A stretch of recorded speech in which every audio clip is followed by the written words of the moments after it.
Welcome to Adventures in Coffee, a podcast by Caffeine magazine, sponsored by Oatly. Now, this is the final episode of the second series, as you know. I know, it's sad times, but, you know, this is where Scott and I explore the world of coffee for people who are quite curious about what's in their daily cup.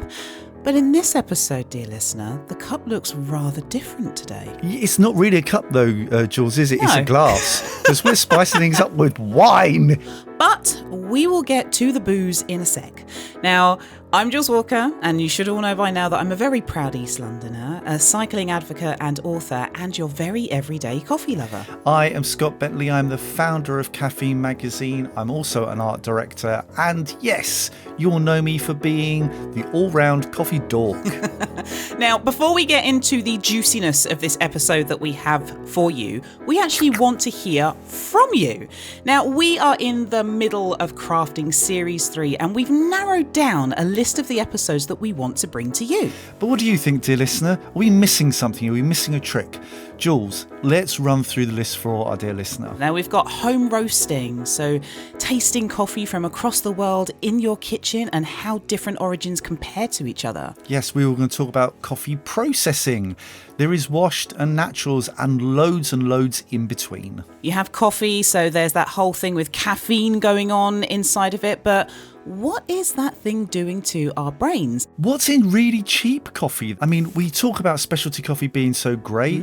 What's in the cheap stuff? We're going to ask that spicy question. Why do people hate dark roast so much? Coffee myths. Oh, come on. There are so many coffee myths. Oh, Everything yes. from Caldi, the goat herder, through to putting coffee in your fridge. Another thing that we have on the list is Coffee Black. Now, they are the anti-gentrification coffee club who are reclaiming coffee culture. A lot of people ask us, I want a coffee machine. I want to buy this. How much have I got to spend? There is a diminishing return when it comes to coffee equipment. Decaf and low caf. Now, where can you get delicious low caffeine coffee from? Death before decaf. So, is there something there you want to hear about? Do you want something different? Tell us in our survey, and we have a link in the episode description. So come and tell us. Now, on to today's episode, dear listener. Wine. Now, as you know, because you join us on this journey, we go on a coffee journey together and learn about it. But we don't know anything about wine. Absolutely. So we reached out to Susie and Peter, and they've got this amazing podcast called Wine Blast. Really think you should go and check them out. It is really brilliant. And we really quickly realised after we reached out to them that they knew about as much about coffee as we did about wine, i.e. nothing. Now, with Wine Blast, we answered the question, is really expensive wine actually worth it? How much should you actually be spending on your wine to get the best flavours without busting the bank? And the second question that we were dying to know the answer to in this episode is, how should you store your wine? I mean, do you keep your wine in the cellar? That's if you're actually lucky and fortunate enough to have one. Do you know what I'm saying? I don't have a cellar in my house. Probably. Yeah, exactly. But, if you're going to store your wine, is it supposed to be upright? Should you have your wine lying down? And how long should you even be storing those super special anniversary bottles of wine that maybe your great auntie gave you 10 years ago? You know where I store my wine, Jules? Are you going to say in your belly? Darling, I know you too well. In word for word. In my belly. Look, we could have done a really simple tasting and called it a day, but no. We wanted to see if Susie and Peter's, by the way, these are masters of wine. Oh, yes. Okay, that's the hardest gastronomical qualification in the world. Could they really tell the difference apart between a cheap supermarket coffee and the finest coffee to come out of Nicaragua in 2020? But equally, could humble old Scott and myself, a couple of uncultured scruffs that were plucked off of the street, be able to tell apart the super expensive and the cheap supermarket plonk? You, dear listener, will soon find out.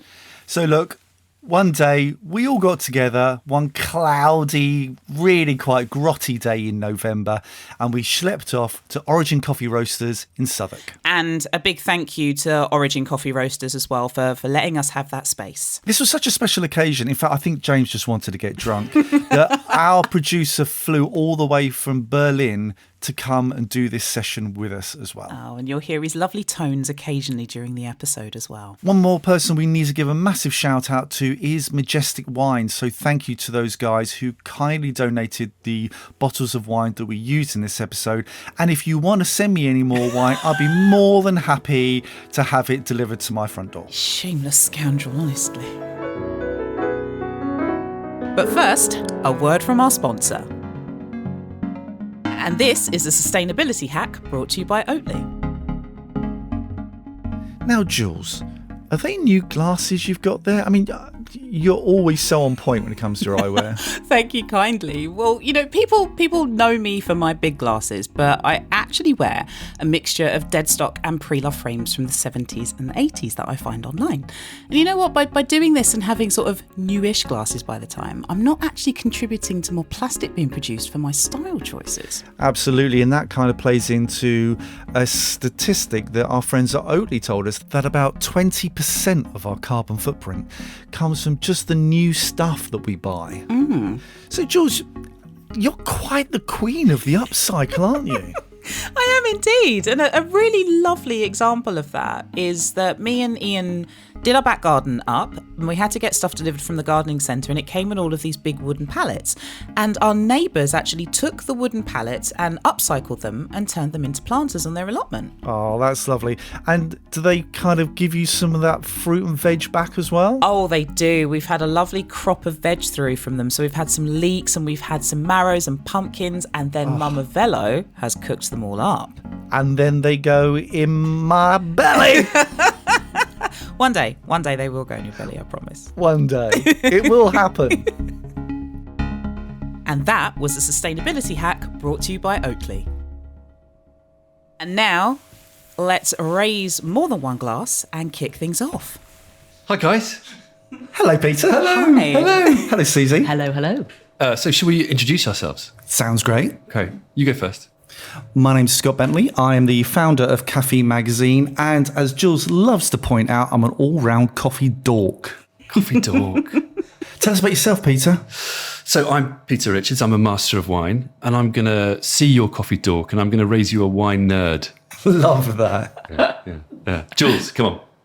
Well, my name is Jools. Some people know me as Lady Velo on certain parts of the internet. I'm very much your everyday coffee lover, and most people will also know me for being that woman who likes to ride bikes and talk about them. And then there's me. Yes. Oh, hello. Hello, Susie. I'm here too. I'm Susie, former actress, also master of wine. What I am, though, is a non-coffee drinker. So I would say I haven't drunk coffee for probably a good 30 years. Wow. This is I'm not sure if this is where I tell you to get out or whether I say, good, another victim.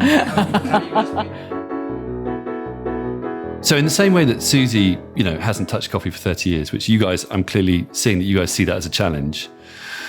What about you guys with wine? Oh, haven't touched the stuff. No, You I'm haven't completely you never touched it. Every Friday night. Lies. But no, I'm not a wine expert in any way, shape or form. Susie, tell me, to our dear listener actually, why are we here? I mean, I'm glad you're here and I'm glad you've bought the booze, but why are we here? Well, we're here. Really the idea here is, there's quite a bit of crossover between coffee and wine. And what we thought was it would be great to kind of address the bigger questions, or the questions we get asked. You get asked, you guys get asked, we get asked all the time about either wine or coffee. So the first thing we thought we'd look at is what we might call the sweet spot in terms of price versus quality. So, from a wine point of view, what we're going to do is take a cheap wine, a moderately priced wine, and a more expensive wine, give them to you guys, see what you think. Which do you prefer? Where does that sweet spot lie? How do I get the biggest bang for my buck when I'm buying this stuff. Absolutely. And I think there's very much that there for coffee too. So we'll do the same with coffee and see how you guys get on too. And finally, we might look at storage as well, how best to store your wine or your coffee. Oh, yes. I'm sure there are good ways and not such good ways. Yeah, we're going to share with you some terrible things we do with coffee. Scott, I can see you sweating already, aren't you? The panic. It's the espresso machines in this room that's making not the rage that's kind of like boiling inside me. But you know, guys, my throat's quite dry. Do you need something to drink? I need something to drink. Let's get on with it. We didn't want to push it on you too early, but let's go. Let's go for it. Susie and Peter currently are, like running around pulling glasses on wine out of boxes and bags. Oh, I've been past my first glass of wine. Wine number 1. So these wines are all Rioja. Okay. So they're all from the same region. They're all red wines. They're different price points. So we've got £5, we've got £13, we've got £30. But maybe we should do a little bit of a very, very, very, very quick recap on how to taste wine. See, Scott and Jools, you're both automatically doing something which I always say to people. If you don't know anything about wine, the one thing you do is lift your glass up, tip it 45 degrees and just stare into it really hardly with a mixture of sort of anger, rage, a bit of rage and a bit of kind of intrigue. Anyway, you do that in a wine bar, people think, this person knows their stuff. Or you do that at a dinner party and your host will think, oh my God, I've got to get the best wine out of my cellar because this person clearly knows what they're doing. I'm holding the stem here. You don't use a claw hands around the. That's absolutely. You're so right, Scott. So hold the stem, literally, because what you really want is the temperature the wine is in the glass. All that'll happen with your hand, depending on how hot hands you've got, it'll warm up the wine. So you don't want to warm up the wine, particularly if it's white. This is red, but particularly if it's white. So the idea is that you just hold the stem so the wine stays that same temperature. So we've got this lovely wine in front of us. This is our first one. We've got 3 price points. So we've got £5, we've got £13, and the third wine is £30. But we haven't said which order we've given you them. So this is one of the wines. So it's either £5 or £13 or £30. So where's the cheap one? We're not going to give you any clues. No. Where's the cheap wine? The first one's a fiver. Sorry. We start with 5. They tell you about. Hey there. So you haven't heard my voice yet. I'm James, the producer behind Adventures in Coffee, and I'm jumping in to let you in on a little secret, what Scott and Jools don't know. So the first wine they're tasting, this is the £5 wine, the cheapest. Talk us through what you're tasting or what you're smelling. What are your impressions? I'm getting a little astringency, so it's a little bit drying. It tastes fruity to me. It doesn't feel, for me, oaky. So it feels quite heavy. So I'm going to pour you the next wine now. Okay. Wine number 2. We're still not telling you the prices. So for the £5 supermarket wine, Scott and Jools found it a little bit astringent, quite fruity, and not very oaky. And now they're going to taste the mid-price wine, £13 a bottle. You're going to hate what I'm going to say about this one. The aroma of this, it reminds me when I was a youngster. I would go down to the beach in Bournemouth and we would always go past the really cheap shop that would sell like all the inflatables and all the postcards. And this smells like the plastic blow-up balls that you used to get on the side of the thing. Wow, that's specific. Was that a happy time for you, Scott? It was an amazing time in my life. Isn't that wonderful, though, about the way that these drinks can evoke very specific memories? I love the way you're taking that as a positive, Peter. What do you think, Jools? It doesn't smell as fruity as the first one. Mm-hmm. Leaving aside plastic beach balls, what do you smell? It's got more of a woody smell to me. Do you like that or not? I do. Of the two, this one feels less sweet, and I feel like I prefer this one of the two that we've just tried. Absolutely, Jules. I definitely prefer this one. I think this one feels more refined. So the first one feels like if it was a painting, it was a big, thick brush stroke, whereas this actually feels like it's a lot finer in its detail. It just has more of an elegance about it, I would say. The first one just felt a bit kind of like, boom. So Scott and Jools definitely prefer the mid-price wine, the £13 wine, over the £5 supermarket wine. And that's because they found it less sweet, and more refined. Okay, now here's the most expensive £30 wine. Yeah, okay. So here's wine number 3.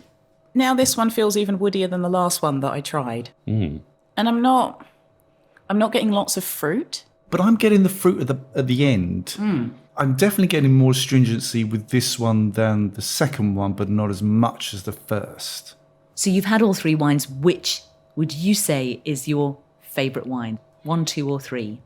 It's 3. I quite like 3. Number 1 now feels like it was far too sweet and almost too light. It didn't feel like it had a lot going on with it. 2 and 3 feel like they're a lot more complex to me. So the second question is, which one do you think is which in terms of price? I definitely think the first one was the £5. The other 2, though, I'm not sure, because it might just be that I've got a cheap palate, and Jules, you'll attest to that. I think first one was 5, second one was 30, third one was the mid-price 13. I think the first one was the 5. I think the second one was the mid-price one, and the third one was the most expensive one of the 3. Well, we can reveal that, Jules, you were right in terms of price. So the first one, which you both absolutely nailed, you knew it was the £5 Can we just have a second to respect these guys' performance? Very good. Would you rather, actually, given the price point, would you rather just buy wine 2? I think I would be very happy with wine 2. And is wine 3 worth the extra 17 or whatever pounds? Probably not in my opinion, but I don't understand it enough to warrant that. That's very fairly said, because I think really to get the most out of that £30 wine, which is a really complex wine, you need to understand it. You need to understand the context of Rioja, what they're trying to do in that Rioja, how that wine has been made, and why, therefore, it should be worth this. Now, the first wine we tried is a young, joven Rioja. So you make it, you pump it out, you don't age it, and you get it out. You know, they've kept as much sweet fruit as they can, or ripe fruit as they can, to make it easy drinking. It's bold, but it's quite simple. There's not much extra stuff going on there. You just get that whack of fruit, and then that's it, which is fine, if that's what you like. But let's look at price in a different way. It's a £5 bottle. Now, if you look at how much wine you actually get in a £5 bottle, it's about 25 pence worth of wine in a £5 bottle. If you go up, for example, to £20 a bottle, you would imagine that's 4 times as much you're paying for the wine. Surely you get a pound's worth of wine. In a £20 bottle, you get approximately £7 worth of wine. Okay. So it's a huge difference. Just by paying that little bit more, what you're actually getting in terms of yield for the wine, the investment in the wine, the quality of the wine, therefore, is a huge amount more. Because it costs the same to transport a cheap wine than an expensive wine. Exactly. Packaging might be a bit more expensive in an expensive wine, but your duty's the same, you know, your logistics are the same. There's so much that is the same. But to go on to describe the differences between the wine, the first wine, very simple and fruity. Yeah. The second wine we had, which is the £12.99, which is the Marqués de Riscal Rioja Reserva, 2016. So the first wine we had was a very young wine. 2020. Oh, wow, okay. Literally a year old. So it's 4 years older, but it's been aged in oak barrels. And that's been kept in the winery for at least 3-4 years. So you think again about cost of tying up that amount of stock. Some of these Rioja wineries have thousands and thousands of barrels that they're keeping and aging the wine for you. For when it's shipped, it's ready for you to drink. So there's another difference there, which is the age of the wine. The third wine is 2009. So again, that's how old now? Do 12 years old. Wow. 12 years old, So, yeah. you know, you're paying for a bit of age there. What happens as a wine ages, the fruit tends to drop out, and you get much more of these what's called secondary or tertiary characteristics, like wood smoke, mushroomy, earthy. The fruit, tobacco, the cedar. The fruit becomes sort of dried fruit, but it's much less primary. Now, that's up to you whether you like that or not.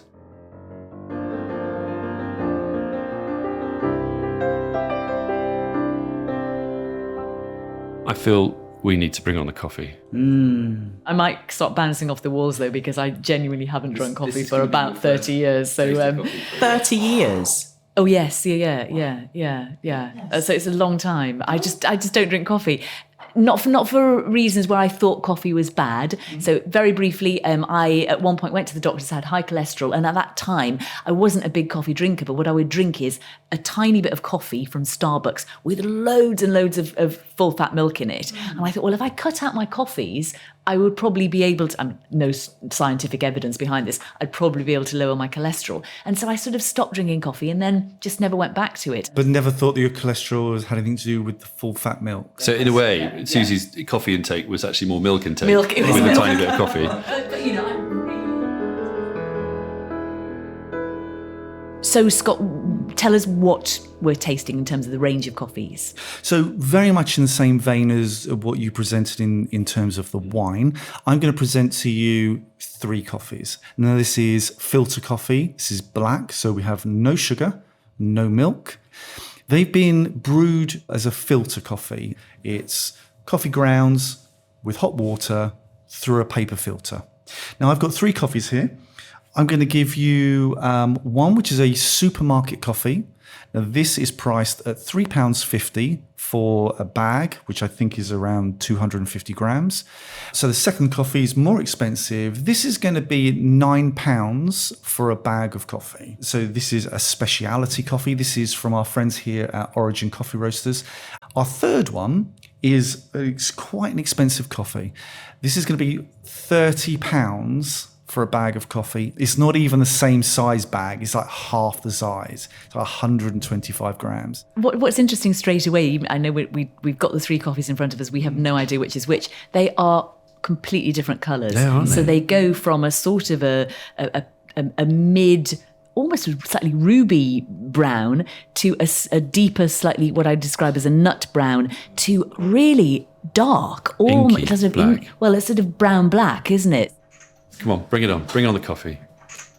So Scott and Jools have just served Peter and Susie the first coffee in this tasting, and it is the mid-priced specialty coffee, £9 a bag. The colour is not dark and black ink, it's not light ruby brown, but it's the middle nut brown colour. Yeah, give it a sniff first. I get something a bit smoky there. Yeah, it's sort of a tiny bit of caramelisation. A little bit of sort of a tobacco scent. One of the things I think is really important to talk about is how we talk about coffee and how we talk about wine. Now, some of the words that we were using regarding the wine, if you use those words in coffee circles, they would often be negative words. Really? So Like what? if you were to say things like something tastes woody or something tastes tobacco-y or something like that, often within specialty coffee, they're not words that we prize. Okay, interesting. Now, it's not to say the coffees don't taste like that. Yeah. It's just that they're often not the words that we prize. What are the terms which are good? What do you look for in a good coffee? So within specialty coffee, what we generally are looking for are fruit, brightness, sweetness. What we're usually not looking for is things like smokiness, ashiness, woodiness. We're looking for things which represent the fruit of the coffee bean. Often, what we were trying to do is preserve as much of the origin of the terroir. Fascinating. Okay, thank you. Okay, so with a filter coffee, I would love to put some milk in. So that's the... Is that a bad thing? I don't know how good or bad that is. Dairy, from a purist perspective, alters the flavour. And essentially what it does is it puts a blanket over the coffee. So it softens everything, which is really probably what a lot of people want when you're drinking an espresso. You want softness around the espresso because it's quite a tough drink to drink on its own. However, for myself, on filter coffee, you're right, it's more dilute, it's more subtle. I probably wouldn't want to put milk on that because it would soften it out too much and I would lose a lot of what I was there to drink. I'm smelling something slightly fruity now as well, actually. It sort of just tastes like coffee. It doesn't get me terribly excited. It's fine. I wouldn't stop my lifetime of no coffee for this. It doesn't convert me. Okay, so for the specialty coffee, the £9 per bag, Susie and Peter found it a bit smoky, tobacco-y, some caramelization going on, some fruitiness towards the end. But Susie hasn't been convinced yet to embrace coffee again. For her, it just tasted like coffee. Now, they're going to try the £3.50 cheap supermarket coffee. Okay, so that's number one. Yes. Can we have number two, please? We can. So now, how would you describe it in terms of This was colour? the darkest one, wasn't it? I think this is what I describe as brown-black. This immediately smells more interesting to me. I get more of a slightly kind of licorice and a sort of a bitter chocolate smell. It seems more intense. The texture seems a little bit softer. It just seems to have a little bit more intensity and roundness to it, and so maybe a little much bit more more nuance. And there's like a I don't know whether this is the right terminology, but like a citric note to its bitterness that's kind of refreshing and bitter. I would rather drink that. Definitely. How are you feeling about these ones, Jules? The second one, a bit too intense for me. So Peter and Susie definitely preferred the £3.50 supermarket coffee over the £9 specialty coffee. They liked the fact that it had a licorice and bitter chocolate flavour. It was quite intense, a little bit citric. But now, what are they going to think about the most expensive coffee? 30 quid for half a bag. So we've got number 3 here, palest in colour. It was pale, yeah. Almost get a sort of herbal character, sort of green character from that one on aromatically. Something a bit odd as well. Oh, that both smells and tastes cheap. Because I got a slight whiff immediately of that slightly stale instant coffee jar. Am I getting this all wrong? I probably am. Oh, gosh. Initial impressions, that last one you served us, Scott, was the least likely for me to want to have some more. Yeah. I really hope that's the cheapest, stalest one. So my feeling is the third one definitely would be my least favourite, so I'm assuming that is maybe the cheapest one. Out of the first two, I appreciate both of them. Personally, given I would probably not have a coffee very often, and I probably am looking for a little bit of extra coffee hit from it, I would probably go for number 2 as my choice. And Peter, how do you feel in terms of preference, and then what are the price points? Yeah, I'm depressingly similar, I'm afraid. So Susie and Peter said they prefer the £3.50 supermarket coffee the most, followed by the £9 per bag specialty coffee, but they disliked the most the 30 quid coffee. Can I just say one thing? Man, you're cheap dates. No. Are we? Are we? Are you serious? What? Go on. The first coffee was our mid-priced coffee. Okay. Okay. So I think you basically kind of nailed that. Do we get those two the wrong way around? Our middle coffee, number 2, that you both loved, No. Is the is cheap £3.50. No. £3.50 coffee from the supermarket. Oh my God. And the most expensive, the £30 coffee, is the one that you dislike like. the most. Talk us through what is that kind of funky flavour part of the appeal? So the coffee you preferred was the second coffee, which was the cheap coffee. Thank you. Scott, yeah. And I think the reason that you like this is because it has a structure and it's what you know. This is what you understand coffee to be. Yep. And I think that is the same for many, many people, and there's nothing wrong with that. And I think what the supermarkets do is they hit the nail on the head. They know what people want, and they give it to them for a good price.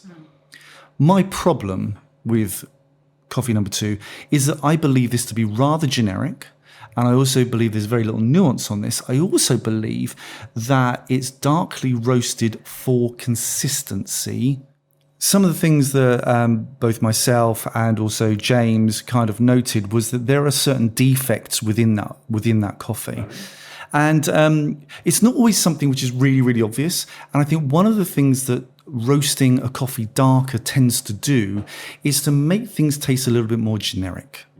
So it's more difficult to pick out those nuances because everything has sort of been flattened off. And so any sort of defects, any sort of nuance just gets kind of pushed down a bit. Number 1, which I think was kind of both of yours' second favourite, this is a good mid-price coffee. It's been well sourced. Scott's referring to the £9 per bag specialty coffee. This coffee would probably have been bought, the green coffee, the raw ingredients of it, would have probably been paid like £5 a kilo for this coffee. The second coffee that you both like the better. The £3.50 supermarket coffee. That was probably a lot less. That was probably less than £2 a kilo for the raw ingredients. But I think what we're really interested in here is, why do you not like the third coffee? The really, really expensive coffee. From a panel of judges, like worldwide, super respected judges, this was the finest coffee to come out of Nicaragua in 2020. This is coffee that in the marketplace is highly, highly revered by coffee snobs because it's so different. But does different make it good? This is your decision to make. Do you like it? I do like it. How would you describe it? So this coffee specifically is a geisha varietal. So the bean is a different breed of bean, much in the way like a Cox's Pippin apple versus a Granny Smith apple. Or Merlot versus Cabernet Sauvignon. 100%. So this is essentially a geisha coffee. It's very difficult to grow. It's only grown at very high altitudes. It takes a lot of blood, sweat and tears to make this coffee. But this coffee often produces quite floral notes. You said herby, which is great because, yes, it does have herbal qualities to it. And for many people, this isn't coffee. For many people, this is more tea-like. But I think the thing is here, it's not what you expect. Yes. I think you've confounded our expectations, and our expectations are pretty basic. Susie hasn't drunk this stuff for a long time. I'm no expert, and I think absolutely the second coffee was just similar to what we were expecting. But I think, it's like anything, we could get we could get used to it, but we would probably get used to it, and we'd probably quickly get beyond number 2 and say, I've had that so many times, it all tastes the same. Actually, I am looking for some nuance and some subtlety. I remember the first time that I was introduced to Earl Grey tea as opposed to, Builders, and it was a bit weird, and it's a bit flowery, and you think, I'm not sure about this. Now, years later, I love Earl Grey. So I think it's a journey, isn't it?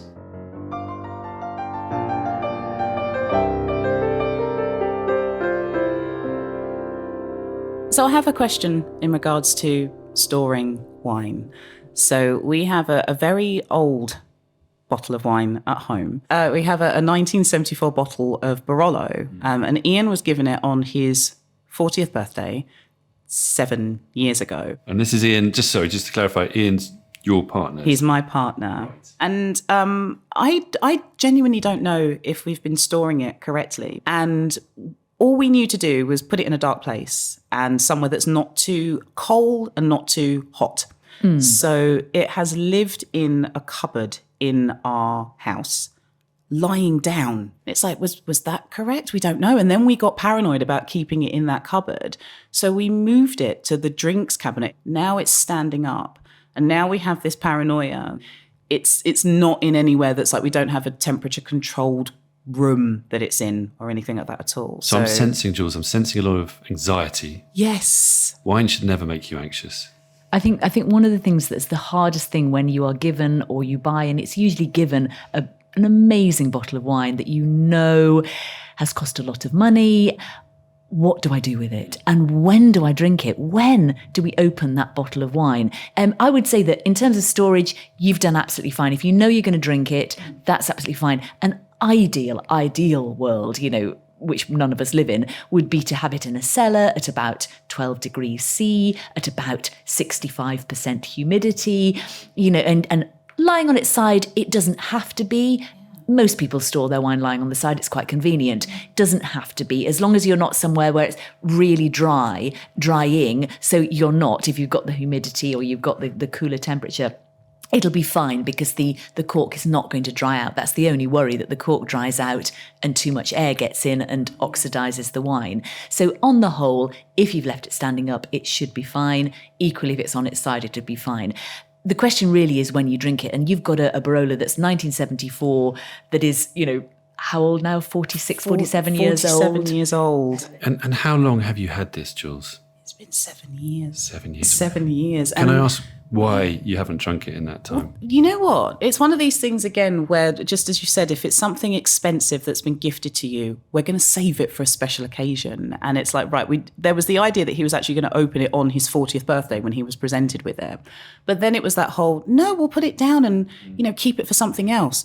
we don't know what that something else has been. There's been like Christmases where we thought we'll have that, and it's like, no, maybe Christmas isn't the occasion for it. So I'm going to tell you two things now, Jules. The first thing is that good wine is not for good days. Good wine can be for bad days. In fact, why don't we just do that? It makes a bad day so much better. If you've got a tube of Pringles you want to have it with and it's feeling really bad and you both want to have something to lift your mood, that's the time to have it. The second thing is this. I did do a little bit of research on 1974 because a little bird did tell me you had this bottle. Can I read you what Decanter say about the 1974 vintage, which is a wine magazine and website?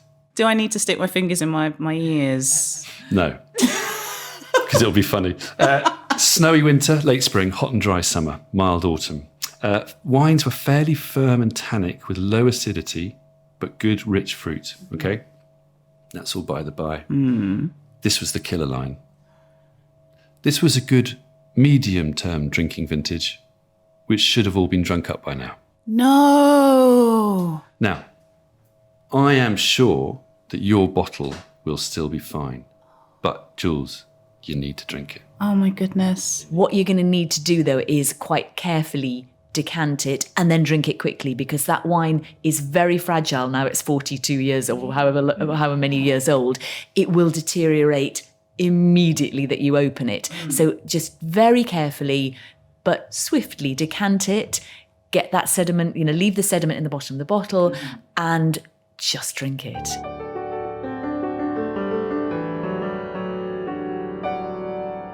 So enough about wine storage. What we really want to know is, how do you store your coffee perfectly? We've got coffees we've had for... No, don't say that. Years. No. Let's just listen to Scott and Jools. What I would say, actually, on the whole, fresher is better with coffee. So what you'll find is that once the coffee has been roasted, it's essentially degassing. There's carbon dioxide is coming out of the beans and essentially is going stale. So you really want to use coffee relatively quickly. And I would say within a few months. Now, the reason I say don't look at the best before date is because supermarkets is where people buy their coffee a lot of the time. They essentially want to leave that on the shelf for as long a period of time as possible. But if you see a roasted date, you know when it was roasted, calculate 3 months off of that, and you're really in the sweet spot for coffee. Okay, so it's almost the opposite to wine. Good wine should develop and improve with age. Coffee is the opposite. So you're talking about even a really fine, really expensive coffee needs to be super fresh. Absolutely. And if I've got this lovely coffee that somebody's given me, what do I do with it? If I want to, say I want to open, I get given it, I open it, make a cup of coffee or pot of coffee, and then I want to drink it over the next 3 months. What's the best way of looking after it? Okay, I'll tell you the worst thing that you could possibly do is to open it and leave it in your fridge. Can we just pause there, Scott? So, Susie, No, don't ask. No, don't ask. All right. So that's something we absolutely do. We open a nice bag of coffee that someone's given us. We make put a little peg on it when we pot of coffee. We put a little peg on it and put it in the fridge. And we leave it in the fridge and then we'll revisit it about 6 months later. Yep, when somebody comes around and wants a cup of coffee. Yeah, and then we'll repeat the process probably for a couple of years. Sorry. Firstly, if you can have whole bean rather than pre-ground, that's always better. Because as soon as you grind the coffee, you're exposing a large surface area for the oxygenation of that coffee. So if you can keep it whole bean, that's always going to be better. And the reason I always say, please don't put coffee in a fridge is because essentially a fridge is a moist atmosphere. And so the water gets into the coffee. Not only that, fridges are very smelly places. And you have a substance which is desperate to suck in water, suck in smells, and that's what it does. Now that you say that, I think our coffee has been tasting a bit of celery. But given clearly we've been drinking bad coffee for a while, is it going to harm you? And what's the signs of a stale coffee? What should we be looking out for? Freshness versus staleness. So essentially, stale coffee will taste flat. It will taste, generic, very uninteresting. But this might explain why we haven't been so keen on coffee if we've just been drinking bad coffee for a long time. I think you're absolutely right. But if so, not keeping it in the fridge, just in a cupboard, then a dark, 100% airtight container if possible, and just out of sunlight and an airtight container, and you're pretty good to go. And actually, it's not that we haven't been drinking the right coffee. It's just that we may have been drinking the right coffee, but we've stored it wrong.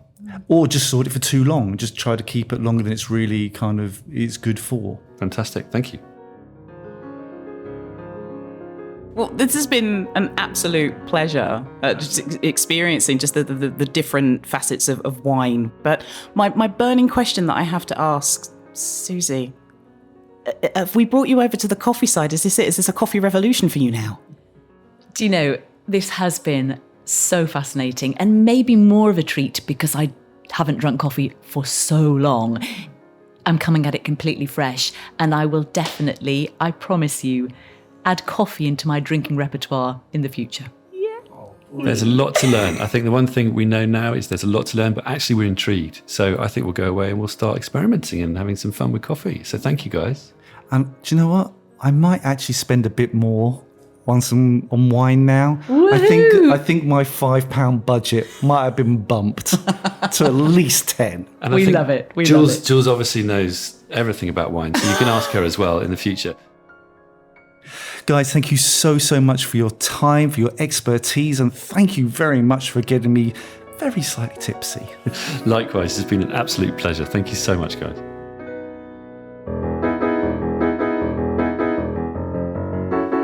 Dear listener, thank you so much for listening to our first collaborative episode. Now, did you like it? Do you want to hear some more episodes like this in Series 3? Well, then tell us in the survey. The link is in the show notes. And if you want to try the wines and coffees, we've also linked those in the show notes too. Now, you should absolutely check out Wine Blast. Now, if you're somebody who enjoys discovering new flavours, go and check out Susie and Peter's most excellent podcast. And we've also linked that in the show notes too. And when you get there, you can ask them, are they still storing their coffee in the fridge?